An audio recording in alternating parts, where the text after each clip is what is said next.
You're listening to the Dre Area Sports Show, live on YouTube and X. Make sure to like, share, and subscribe. The Dre Area Sports Show is brought to you by SeatGeek. Use promo code Dre Area Sports to save $20 on your first purchase at SeatGeek.com. And we are also brought to you by Taryn Roy, the SEO Optimizer. If you're looking to boost your YouTube channel, then check out the SEO Optimizer. Use promo code Dre Area Sports to start your free trial today. Power Brand Systems. If you're looking to build a website for your small business or YouTube channel, then check out Power Brand Systems. Use promo code 300POWER to save up to $300 on your first purchase at Power Brand Systems.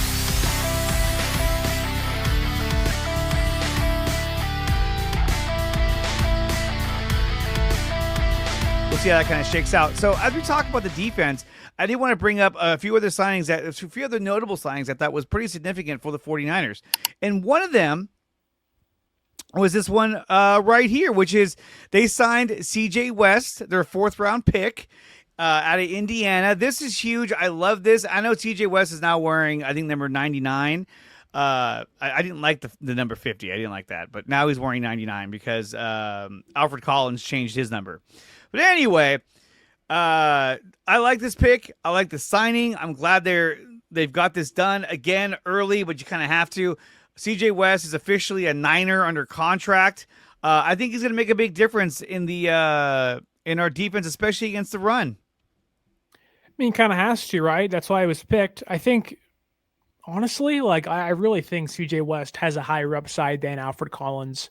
At least when it comes to being a pass rusher. Run defense can be different, but just a space eater overall. And I don't think there was any question as to, these guys weren't going to get signed. I know I've seen some fans worried about Alfred Collins, him not being signed. I don't think he's practiced thus far with the team. I think he had an ankle injury during mini camp or rookie camp. So that maybe has held things up. I'm not sure if it's like a physical thing, but it's not like these deals are like you can only go so high.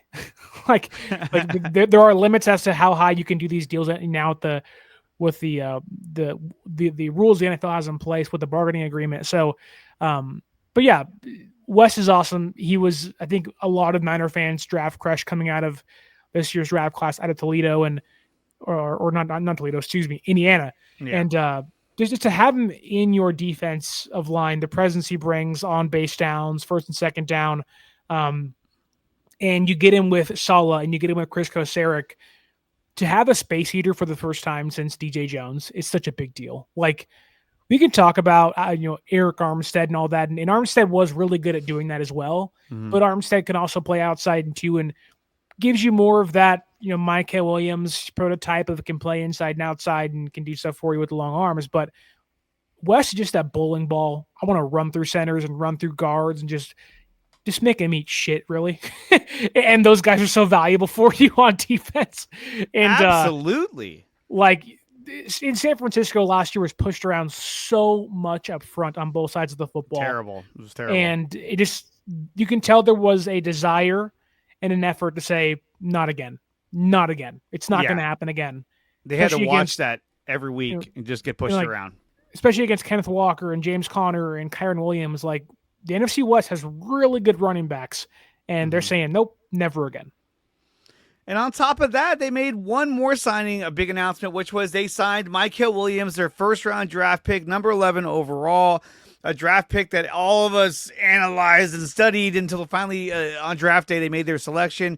He has agreed to a $24.94 million contract that includes $14.78 million in signing bonus. This is great. I'm glad we have him signed. I think it's a 4-year deal at that, which is typical kind of rookie deal of 4 years. Right. I think Mel Williams is going to be phenomenal for the 49ers. Is he going to be a huge pass rushing threat? That I think he still has to work on, but in terms of setting the edge, in terms of being a run stopper, along with CJ West and Alfred Collins, I think this defensive line is going to be leagues better than what we had last season. I mean, it couldn't get any worse.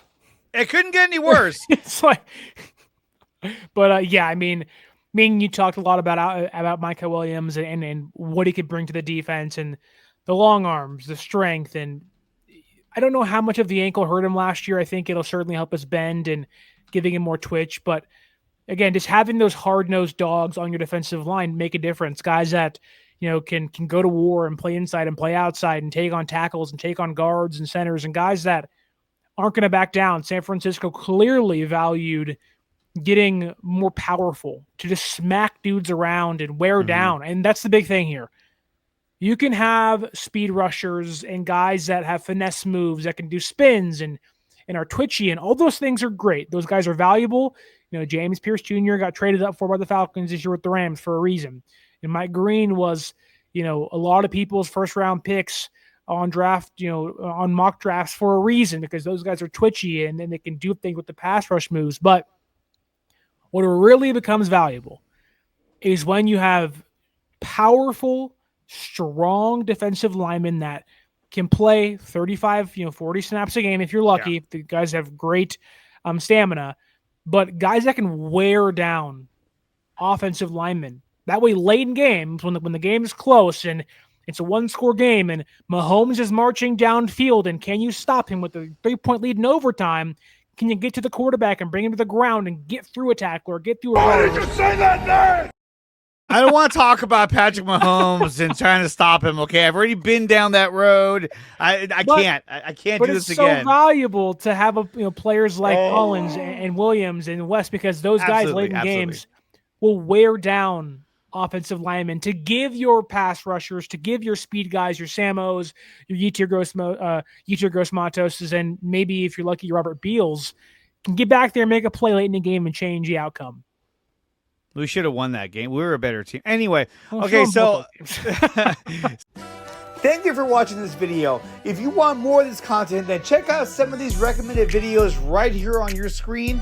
Make sure you like, share, and subscribe to the channel. And if you want to support the channel, you can do so by going to my website, which is nicotina.net, and there are memberships available under Dre Area Sports.